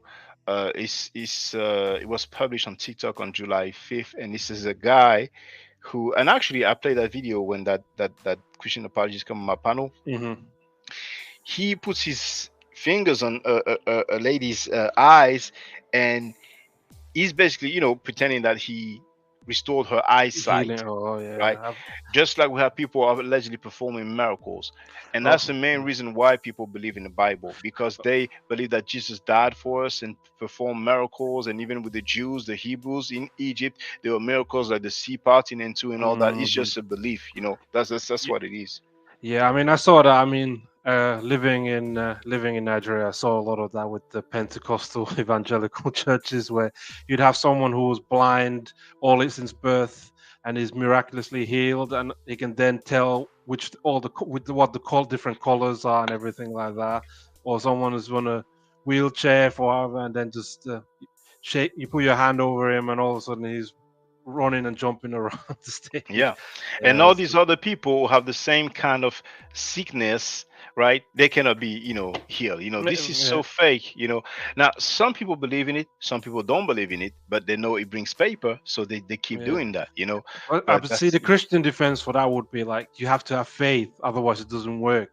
So that's kind of the way they try and get themselves out of that. Like, obviously it won't work for you because you don't believe. But once you believe, then it'll work. So Yeah, if you believe you can move mountains, something yeah, like that. But yeah. the things that, all these people who are on wheelchair, who are blind, it's safe to presume that many of them do believe in God. They do have faith, but Mm, yet they are not sick. They are, that's sorry, they are true. not Yeah, healed. You know what I'm saying? So this is basically just fake, period. it is. Yeah, And yeah, that's one of the most interesting thing. Um, people, many people now, they are the big guys on the block, mainly the Christian slash Catholic and Muslim. I used to say it's 1 billion each, but apparently it's like 2 billion each now, because back then it was well, like six Christians and billion people, and Muslims, you that's mean? yes, so but over a billion for sure, on each Hmm. side, so they believe in this theological writing, and they believe it is historical. They believe Yeah, those things actually took place. And that's why many people have a disdain for ancient Egypt. And actually, some people have a disdain, for Africans as well, to some respect. Some will claim yeah. it's because of the slavery, the slave trade, but, they're not the only one who took part in it. You know what I'm saying? Hmm. So, like, once again, we have Hebrew Israelites in America. They will consider descendants of descendant of Europeans who participated in the slave trade. They Hmm. consider them brothers, and people who Yeah. are just like them who suffered the same thing. Mhm. I mean, but me, I'm really into history. But Yeah. unfortunately, religion comes in a way, and some people are more Hmm. fanatical than others. Some people we can dialogue and have discussion, but that guy you mentioned, you see, Hmm. I have a feeling that if he could do something physically to people, he would. I'm You not think so? accusing. I think he would. Yes. Oh, I mean, because when I spoke to him, I mean, obviously, you told me that he was being very rude to you, but a couple of times I've spoken to him.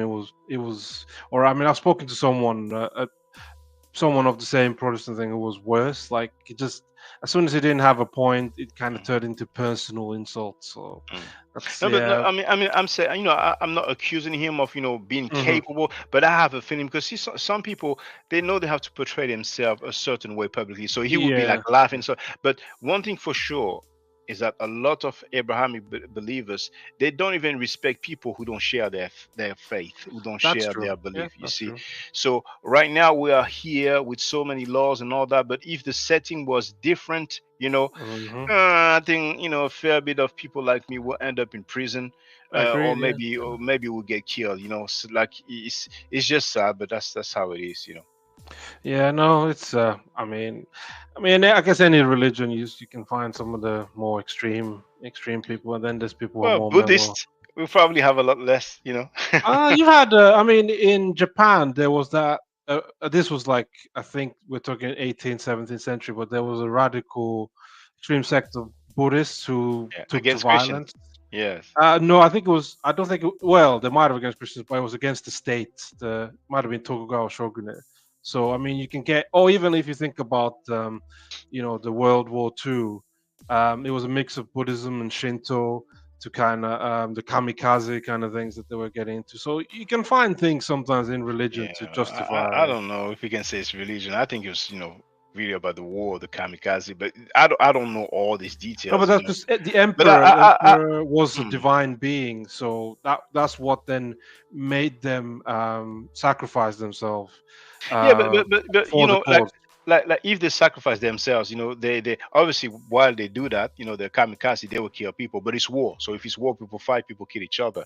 But we don't. But now it's true that Japan at some point, invaded, like, China or parts of China, and Korea, yeah, maybe other yeah. places. But like, that's one thing. Back in the days, we had different territories or kingdoms who eventually invaded different places. But when we look at the followers, believers, and petitioners of the Abrahamic belief system, right? We have seen how they have went in so many parts of the world, and they have enslaved people, and then later on colonized people, and still to this day, some of this slavery goes on in some territories, and the colonialism or neo-colonialism is still here. You see, like, and that's one of the main reasons why there are so many followers of this faith, because of all the bloodshed, all the war that they have done, but they get a pass because they believe in God. It's from the Most High, and that's it. And the funny thing is that when you look at ancient Egypt, Ma'at, truth, justice, they used to Hmm. follow Ma'at. We have writings like the Amana letters. So Hmm. these Asiatic foreigners will write to Akhenaten, and then also Akhenaten's mother, because Akhenaten was too much into his cult, and they Hmm. will ask for protection. They will ask for gold. Even during the lifetime of Amenhotep III, Akhenaten's father, they will ask for gold. They will send their daughters to marry the king, to have Hmm. relationships. So for the 3,000 years of the history of ancient Egypt, I don't know if peaceful is the good word, but um, he was definitely not similar to the rulers who had this Abrahamic belief system. Like Yeah, like I but would but but, agree but with. Yeah, yes, sorry, go on. but it is seen as a land of evil who just practice slavery. As a matter of fact, some people write books about slavery. There's a guy who wrote a book about the sub-Saharan slave trade. Sub-Saharan, okay.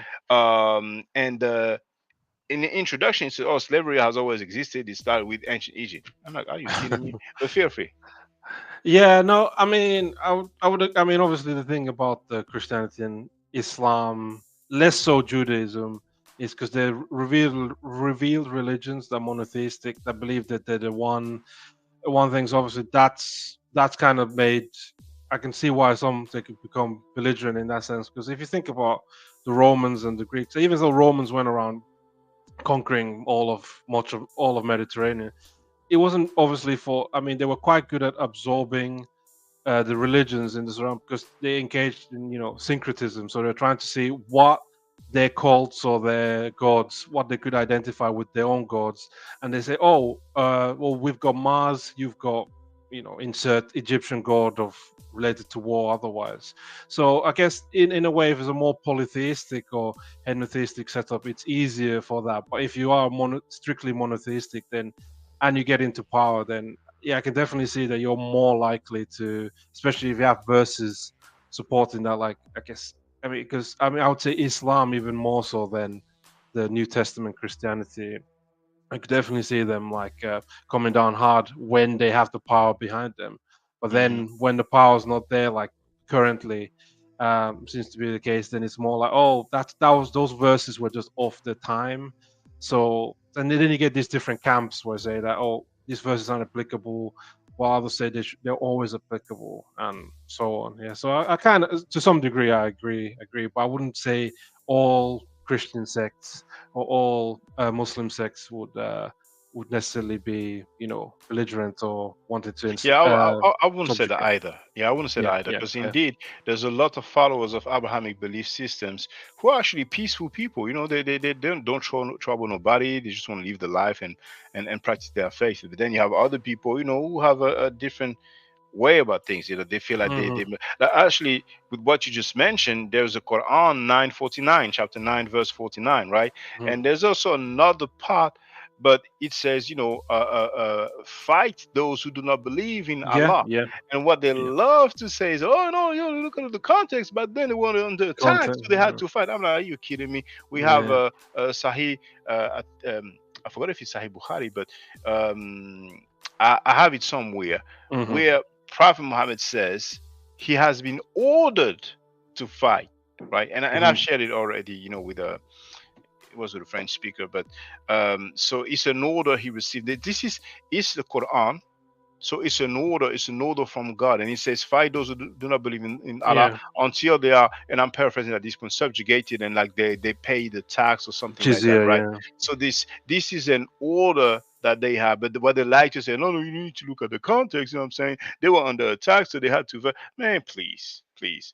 But at the end of the day, what's written is what's written. You did not write it. You're not Mm. responsible for it. You have your faith, and this is your holy book or holy scripture. So you're trying to follow it as much as possible. Fine, but don't try to change the narrative and create some context. You know what I'm saying? That's what it is. For example, in the Bible, Deuteronomy chapter if I'm not mistaken, it's chapter 22, verse 28, right? But actually, I can just share it. Yes, please. Yeah, add me. I don't really know many Bible verses off Yeah. it anyway. Deuteronomy. Oh, maybe it's 28. I could have sworn it's 22, verse 28. Let's see.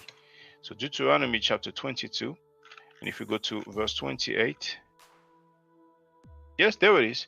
So I'm sharing the link in the chat.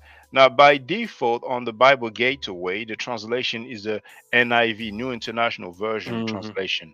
So people can change, for those who don't know that website, here they can change the translation. They have KJV, King James Version, and so many other versions. So here it is, Book of Deuteronomy, chapter 22, and then we go to verse 28. And this is what it says. If a man happens to meet a virgin who is not pledged to be married and rapes her, and they are discovered, he shall pay her father 50 shekels of silver. He must marry the young woman, for he has violated her. He can never divorce her as long as he lives. So the Bible is allowed. In the Bible, the God of the Bible allows and regulates rape. If a virgin, now what they like to do is quote the passage when it says if a woman gets raped but she's married, she's not a virgin, then the person gets killed.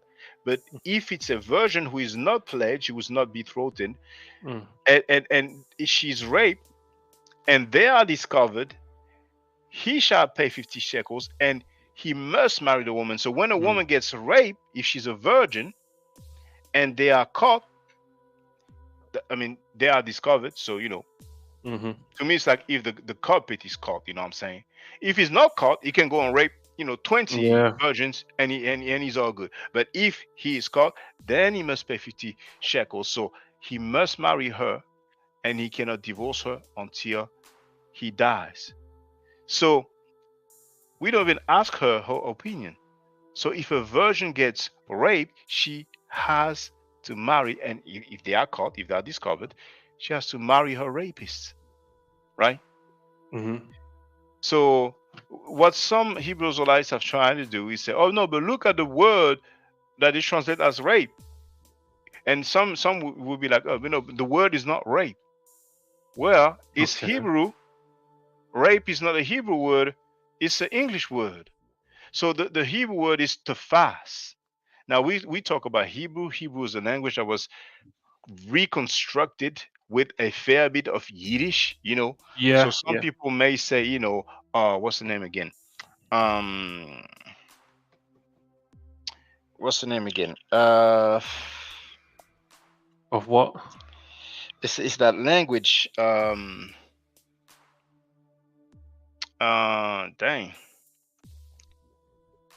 What sort of language? It's like a descendant of the Canaanite language. Phoenician, there it is. So some people Phoenician, say, yes. They may say Phoenician. So some people, because like what people call Hebrew, some people will say it's just a Canaanite dialect, and there's a lot of Hebrew words that derive from, the Akkadian. But anyway, let's say the Hebrew is tafas. Now tafas means like to grab, to hold. And some Hebrew Israelites, I had discussion with them. They say, oh, but no, look, there's a passage in the Bible where that word is used to fast, and it says that guy, he grabbed, his book or his weapon. And I'm like, are you damn kidding me?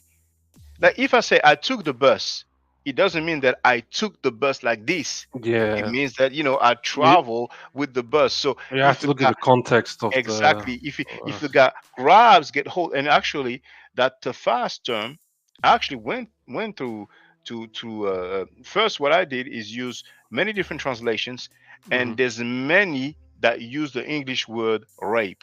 Other translations they use like if he grabs her, hold her, force her, and so on.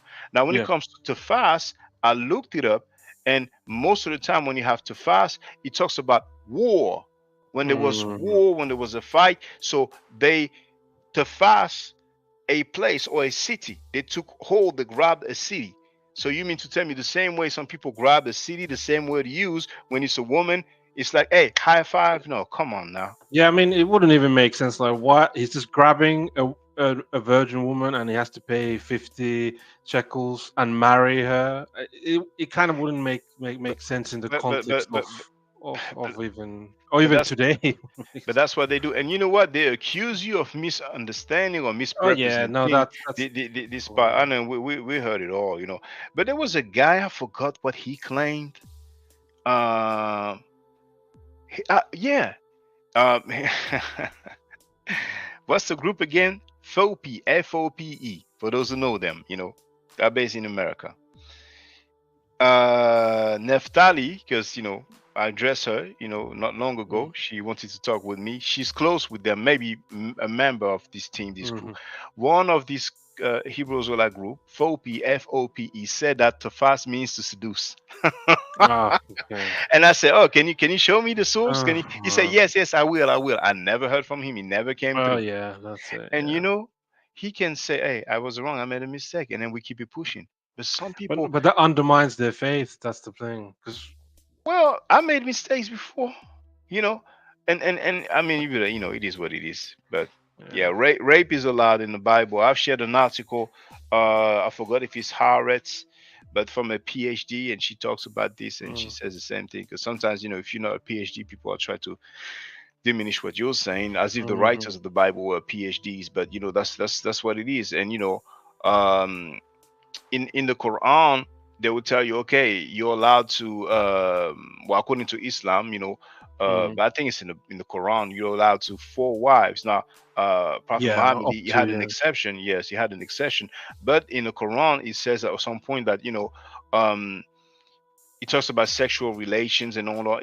And it says, except, I'm paraphrasing, except those that your right hand Right hand possess, possess. Yeah, and that means those that you own, or in other words, your slaves. So there's no limit to the slaves. So it's four yeah, wives, but when it comes to your slaves, you can have, you know, as many as you like. You see. yeah. So, and I think there's another passage that talks about, you know, if there's a war, something like that. But in some hadith as well, actually. Have you seen that guy from Canada who left Islam because he came across that saying, that hadith, where it basically says that, you know, if a woman is grabbed at war, she can, like, get raped, Mm. you know. And I addressed him to let him know that passage of the Bible, that, you know, he left Islam, and he said he rejected that, right? But the same thing he rejected in the Quran is actually in the Bible, you know. Right. But Yeah, yeah. yeah, so to make the long story short, you know, unfortunately, you know, sleeping with those women without them, you know, their consent, it was something, you know, that the Muslims would call halal, you know. But I'm not claiming that, you know, we have writings, you know what I'm saying, and I have the video on my channel, you know. Mm. There it is. He quotes, you know, some writing. I think he quotes the Quran and some hadith, you know. So, and I'm not saying that they are doing that now, but that's what it Mm. was. But then they're gonna say, oh, ancient Egypt was so evil, whatever, because Pharaoh or Fir'aun did this and did that, and it's theological. It's not historical. It's a claim. It's not even, you know. But that's the world we're living in. Yeah. Well, yeah. I mean, I wouldn't say ancient Egypt was at least any more evil than sort of the Mesopotamian or other Mediterranean. I mean, the Christians, the Muslims. If you ask Oh, them, you know, ancient Egypt equals like evil. You know what I'm saying? oh It's well, like, they call like to them, like Christians, the pagan Rome was all yeah, evil. but Egypt is worse. Egypt is worse. There's even a video on TikTok. I made a Really? video about. Oh, Oh yeah, ask, brother, ask. Like oh, if for example, surprised you by ask, that. yes, according to you, which was the worst civilization ever on the planet Earth? You know. There's a Ancient video on Egypt. TikTok that had many views, and it was like the worst people or something like Mhm. that, you know. And it's like, you know, like Pharaoh was like number one or number two, maybe it was after Shaitan. You know what I'm saying? So Okay. usually for Christians slash Jews, Hebrews, and for Muslims, Pharaoh, ancient Egypt is like some of the worst ever. You know, What do they like base that on? Like, what's the evidence or to support that they don't claim? deal Like, with what did they? evidence, because in the book, you know, in the Bible all the time, oh, I'm the God who took you out of Egypt, you know, when you Oh, were just under because of bondage. Exodus. And the Quran, it talks a lot about Fir'aun and all the bad things that was done by Fir'aun. So Fir'aun is Arabic for Pharaoh, you know. So, you know, Wow. over and over again, you know. So I mean, because that could just probably be. I mean, even if how bad ancient Egypt was. I mean, all you could probably need to do is look at call like a very obvious one, like say Nazi Germany. That's, Ancient Egypt that's historically, in comparison to ancient societies, ancient Egypt, I would say it was one of the best. That's what I would say, and we have best in the documentation. sense of what? What life, society, how people are treated. For example, I think the earliest mention of a strike may be in ancient Egypt, but we have mention of strikes, and is this book in this book here Mhm. by a PhD called Richard Parkinson, a pocket guide to ancient uh, Egyptian hieroglyphs, and I've shared it so many times. But he I think he names, he even shows it, you know, a large flake limestone from Ken Chef's village with a list of absences from work. So um, he's not talking about the strike right there, Mm. but he's talking about people who were off work. One of them because he had drank too much, and the other one, Right. I think maybe because a family member was sick. But we have a mention of a strike. I think it may be from the lifetime of. I think I showed it in my video. Kemet and Maat. I forgot if it's Rek Mire. The now I'm not sure if Rek Mire was. I don't remember if it was like a what's the name in English again? A chatti, a vizier. Oh, I'm not okay. sure if he was a ruler, but hold on. One of these notes is a list of who. Now that's page 78. One of these notes is a list of who was off work from the work gang in the year 40 of Ramesses II. We know that one man called Penub was off one day because his mother was ill, while another called Penduau was off because he was drinking with Kunsu. Mm. So a person was off because he had been drinking too much, but they try to make us think that there was slavery and it was just so evil. And once again, we do have a mention of strike. And I think, if I'm not mistaken, the ruler kind of chastised, the person that was responsible of the workforce. Mhm. You know what I'm saying? But they got, I think they were on strike because they didn't have enough wage, which back then, Yeah, obviously yeah. not money, but like, food or cereal, whatever it was. And they had what they were after. So how is it that in the land of slavery, when we look at the movie, the Ten Commandments, whatever they Mhm. call it, it's like, oh, beating them, and we don't stop the stuff to forget that old man, he can die. But then we have mention of strike, so that's just one example. Yeah, I mean that's fair. I mean, yeah, I definitely wouldn't go on that bandwagon to say that ancient Egypt was I, evil just based on Exodus alone or whatever else. that's mainly, that's mainly why people see it as evil. I I mean, don't because think it's we have got many. thousands of years of history. like, A eh, good 3,000, a yeah, good three like thousand. you'd have to survey the whole of that. You can't just, yeah, yeah. It's a bit of a silly thing to say, but you've got all sorts of people out there, I guess. Yeah, well, uh let me see. I think how many I think recently I read there's 2 billion Muslims, so it's probably the same amount of Christians slash Yeah, Catholics. yeah, How probably many be Muslims in the similar. world? So, 1.9 billion for Muslims. So probably we say 2 billion for Christians, Okay. because they usually like to say it's more Christians, but soon it will be more Muslims because it's like the fastest growing Yeah. religion. Yeah. But 2.4 billion. But that's Mm, you know maybe more, maybe less. Well, probably a mm. bit less, but yeah. Yeah, they are numerous. They're numerous. They have a lot of money. I don't know if you follow, but in Paris, there's a cathedral, Notre Dame. Notre There's a part Dame. there, yeah, that was damaged, and I think it Yeah, was within 24 hours that they a got lot of like a millionaires and billion. yeah, Yeah, they got a came out with billion, money for it. Yeah, and I think it was within 24 hours. But we have so many countries where people are struggling, starving, and we don't have that. And yeah, and with the Catholic Church, we know how so many children are being abused, and it was known, and they relocated those, priests, you know what I'm saying, until that priest abused so many children that they made some out of court settlements, and but they are seen as great people. In ancient Egypt, where people could go on strike and be off work because they had drank too much, is seen as evil. It's just, but that's life. That's So life. do you talk a lot with like Christian apologists and maybe Muslims, like debate or discuss with them? Uh, Well, they are always welcome. I used to talk with them a lot before, because it okay. was way before the live streaming. Um, When I'm live, sometimes they come through, but a lot of time, very quickly, I don't mean to sound like I'm bragging or anything like that, but very quickly they can see that I'm quite knowledgeable about history and mhm, also about religion, and they ain't really gonna go far with what they are trying to establish as them mhm, having validity when it comes to their religion, as if there's some validity to their claims, mhm. so, because that guy that you mentioned, here I am, Lord send me. I mean, this dude talks about the Ark of Covenant, and Mhm. and they even talked How about the did you come shrine. across him? He How he did you came on come? my panel as I was streaming.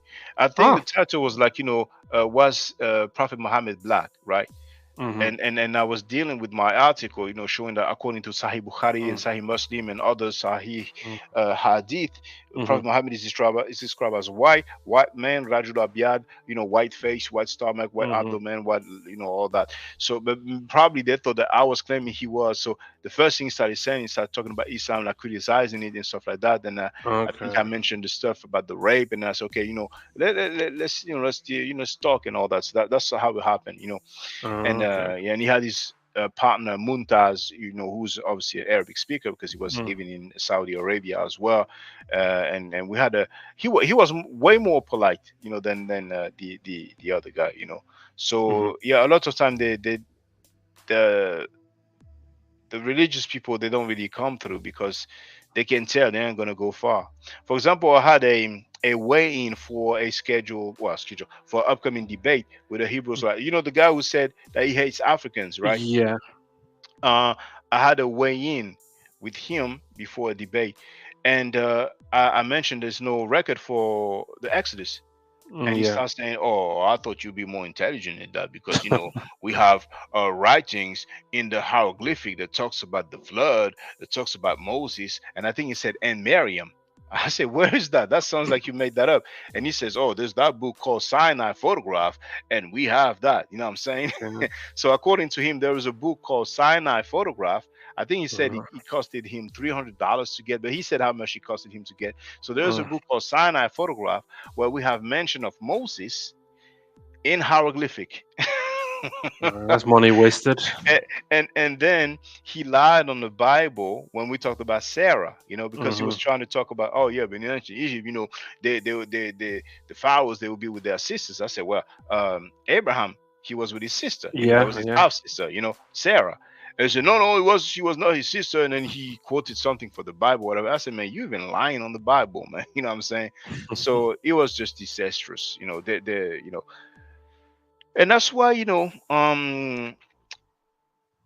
scholars, even if they are religious, it's just way more interesting because Yeah. they they they know how to engage with people.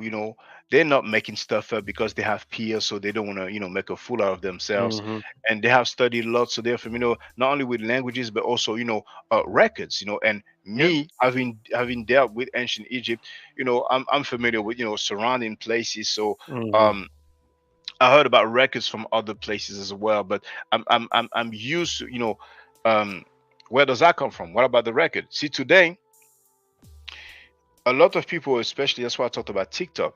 There is Hmm. a guy, he's a Pan African scholar, and I really want to Okay. show it to you. I'm not gonna play, but just gonna show you. He and he is respected and appreciated, and people act like he's like one of the best scholar ever. When I say people, I mean the Pan Africans. Now in France, right? He showed a drawing and he said this is a portrait of Prophet Muhammad made from testimonies of his companions. There it is. Now, this drawing comes from a group called the Nubians. Maybe you've heard of Malachi York. He Don't was think I have sentenced. no. Yeah, they call him Dr. Malachi Z. York, but he was not a doctor. He never had a PhD, but Mhm. he was a leader of this organization. They had in Georgia a place called Tamaray, and then he was basically sent to prison for 135 years. He's still alive, still in jail because he sexually abused children. He raped boys and girls, gave them Right. STDs and all that, But he still has a lot of followers. They say there's no proof, Mhm. but we have not only the testimonies during the trial of the children, but they even took some sample of the blood because he gave STDs, so it's hard to Wow. explain how children got STDs. Like you mean to Yeah. tell me, Yeah. like 8-year-old boys and girls, I'm just saying the age for example, but there's a girl who said that Mhm. he started sexually abusing her when she was 5 years old. So it's hard to explain how they got Wow. STDs, what I'm saying? And the Yeah. same STD that he had, which is kind of like I don't want to say rare, but the article is there. There's a website called New Alpianism. But anyway, back to this. This drawing comes from that organization because you can tell, and there's even a book that I show in that Mm. video. It's a video in French, but it's like the Amana style, like Akhenaten style. So Yeah. he showed that because he was given that video, which was a video Mhm. on YouTube that Yeah. I have seen before, right? So the person claims that, oh, Prophet Muhammad was black, but they changed him into a white one, right? So he showed that, and he said this is a portrait of Prophet Muhammad based from the testimonies of his companions. And he even said, I have portrait of him when he was younger. He never gave the source. He lied. And because I disagreed and I dealt with that, many Pan-Africans to this day, they dislike me. So you I have a lot of see. people, all you need to do is show something and say that's what it is, and they will just believe you because they don't know what, dealing with history, I mean, with records is. And when it comes to the ancient Egyptian language, what's interesting is that there's a guy who has knowledge of the Medu Neter or hieroglyphic, Mhm. the ancient Egyptian language, the hieroglyphs, he has knowledge of it, right? But when it comes to grammar and translation, he's just all over the place. So he and others claim that Kemet, which is the original name of ancient Egypt, means Mm. riparian land or riparian country. When the root is Kem, which means black. That's why most Egyptologists say that Kemet means the black land or the black country. You see, others would say it means land of the black, but to each his own. Mhm. So, and those guys, they have groupies who Yeah. just believe whatever they say. Now they are going against the field of Egyptology, you know, but they are presented as if they are forerunners and you know uh great scholars, and this is just amazing. This is just amazing, but that's the world we're living in. Yeah, yeah, no. I mean, it's a sad thing that people. Well, I guess people sometimes seek the information that they to confirm their own biases or beliefs. So that's when you don't need to present evidence. Do you just make the claim? Well, it is what it Yeah, is. But yeah. yeah. I mean, it's been great speaking with you. I mean, I don't know if you have anything you want to ask me. Because I mean, because I'm Well, happy to hop off and let you continue with the stream or anybody else want yeah, to come well, on. well, we spoke for a good while. Plus, I could see, Yeah, your eyes are closing now, so yeah, they're gonna let you have some rest. But it was a great discussion, and please just tell anybody, even if they disagree with me, they are welcome. I have no problem with that, And if I make mistakes, I have no problem saying it. I guess I'm different. I'm not trying to say I'm perfect, but actually, you learn a lot with people who disagree with you. As long as it's yeah, respectful. yeah. No, I mean, I'll look into that. Egypt having been a black majority country, all that, because I'm a bit skeptical about that. So, but I'll have to look into that. And obviously, if I have any disagreements on that, I might come on and because I mean I think largely we seem to agree. So it's not gonna at least make for very entertaining conversation because we seem to agree. But yeah. So I mean, but yeah, thanks. It was been great talking to you. Thank you. Take care. Take care. All right. Well, I'm gonna grab something to drink. I'll be right back. Andrew Bennett is in a place to be. I hope you're doing well. I want to share a link if somebody wants to get on the panel. Hold on. To hear from his first time I spoke with him, we spoke for a long time. Um, Use the link and I'll be back.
Okay, I'm back. So I'm gonna wait, just like a couple of minutes because there's nobody so good, had a nice long discussion. But if anybody has questions or comments, feel free, And yeah, it was great. It was great.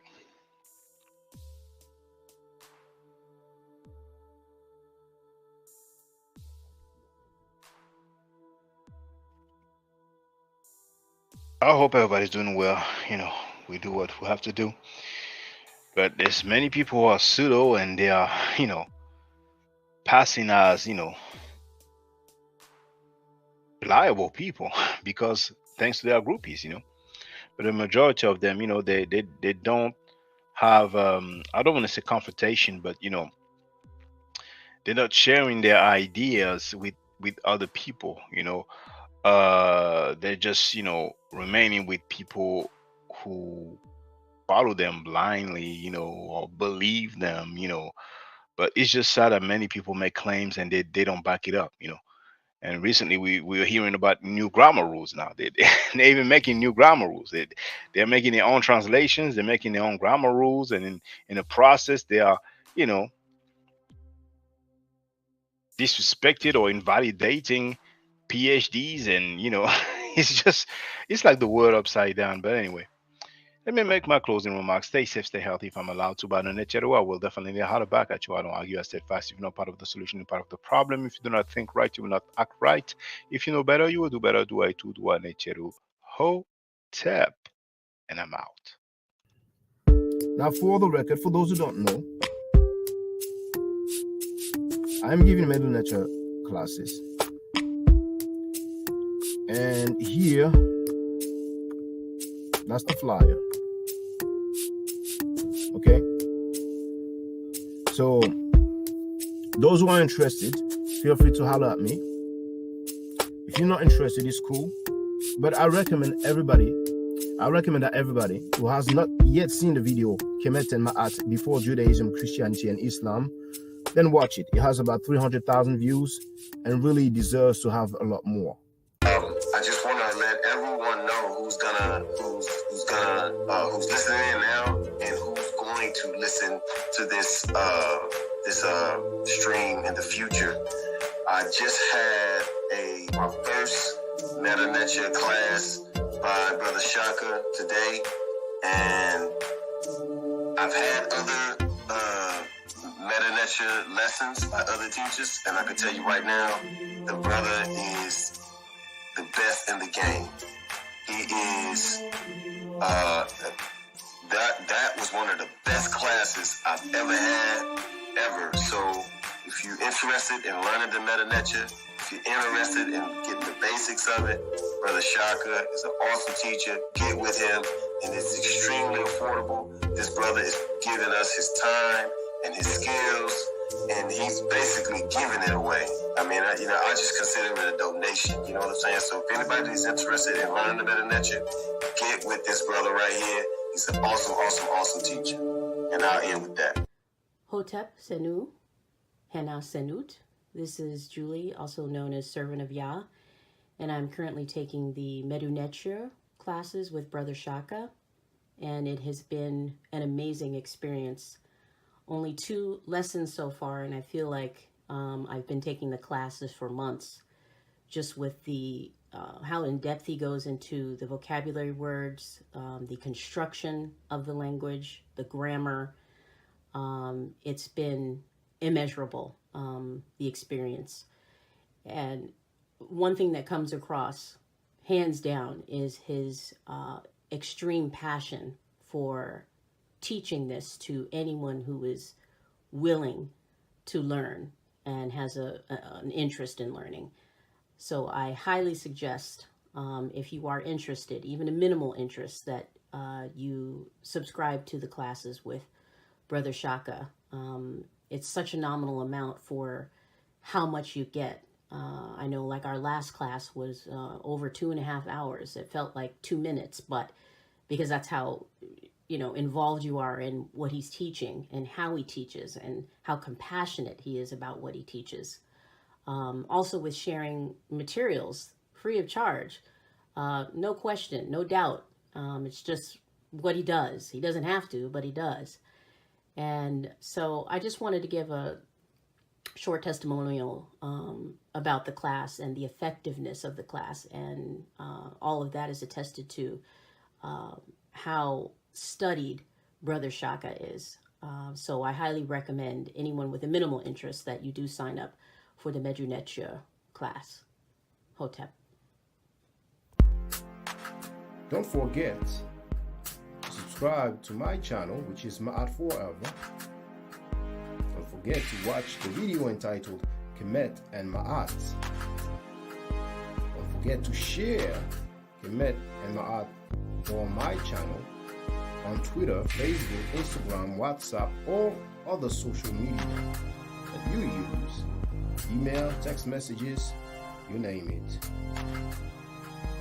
Those who wish to donate can do so on paypal.me/Ma'at Forever.